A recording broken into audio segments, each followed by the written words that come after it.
Jürgen Habermas was born in 1929 and is best known as the author of the theory of communicative action.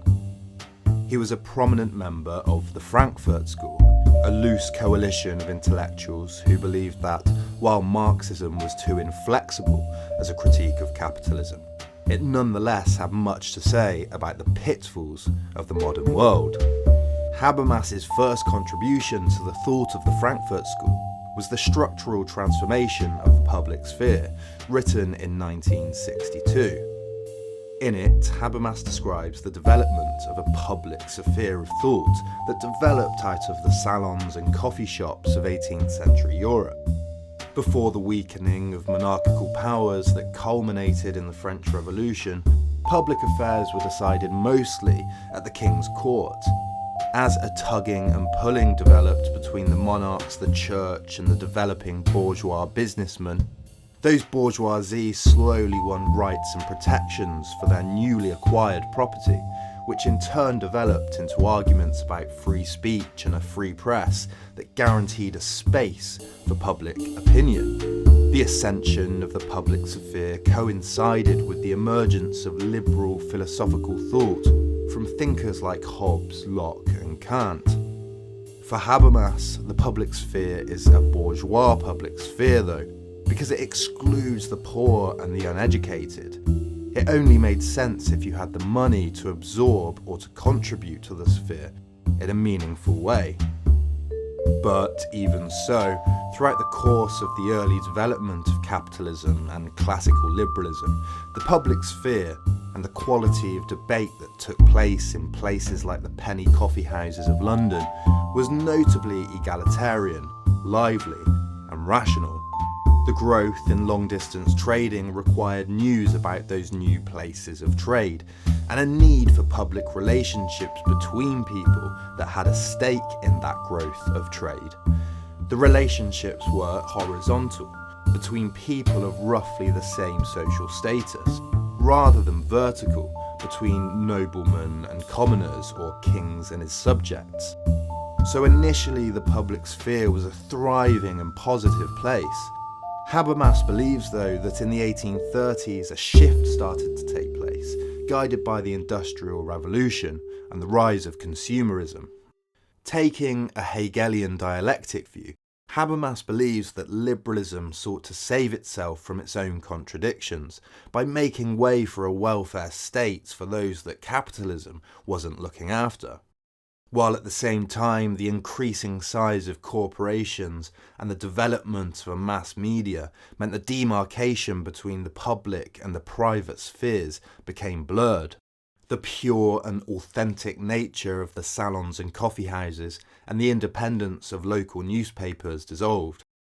Habermas argues that initially literary journals, moral weeklies, the writings of the men of letters ran unprofitably as hobby horses of the money aristocracy, but eventually got swallowed by and became unfeasible because of the growing power of the publishing industry. In the year of the revolution in Paris, every political or politically minded man of any worth started a club or journal. In May of 1789, as many as 450 clubs and 200 journals sprang up across Paris. But the emergence of an authoritarian state stifled this explosion of free speech, and the growth of advertising coerced editors into curating content by profit and little more. Publishing companies became accountable to the whims of the stock market. Habermas argues that this change had a pernicious effect on the public sphere's ability to accommodate rational debate, and questions of politics and morality came to be guided by economic interests and the indifferent flow of capital. Classical liberalism became unstable, and government intervention was required for the formation of a welfare state, the regulation of business, and the overseeing of mergers and monopolies. Habermas thinks that this had an effect on recreating those vertical relationships seen under feudalism. Public debate became dictated by public relations, as governments, business and advertising turned to psychology to influence the public with emotive ad campaigns. Advertising psychology has more to do with the emotive relationship of lord over the serf than it should under a democratic, thinking society. The public sphere became less horizontal, less of a rational, critical environment for incubating ideas, and became an area more heavily influenced by a hierarchical and bureaucratic system. A good example of this is the way mass media operates in a single vertical direction. There's no interaction between readers and editors. The medium is simply consumed. But Habermas still has hope for the public sphere and highlights it as a fundamental mechanism of democracy, a sphere that's the basis of democratic debate, equality, and rationality. These vertical relationships, though, and the mass media run counter to the view that an effective democracy should mean that all citizens have the ability to engage in society and express their views. But have we turned a corner? The internet has arguably changed all this, to an extent. One of the biggest questions contemporary Habermasians ask of the internet and politics is whether this new space acts as an effective public sphere, or whether it divides and acts as an echo chamber, therefore stifling effective and rational debate.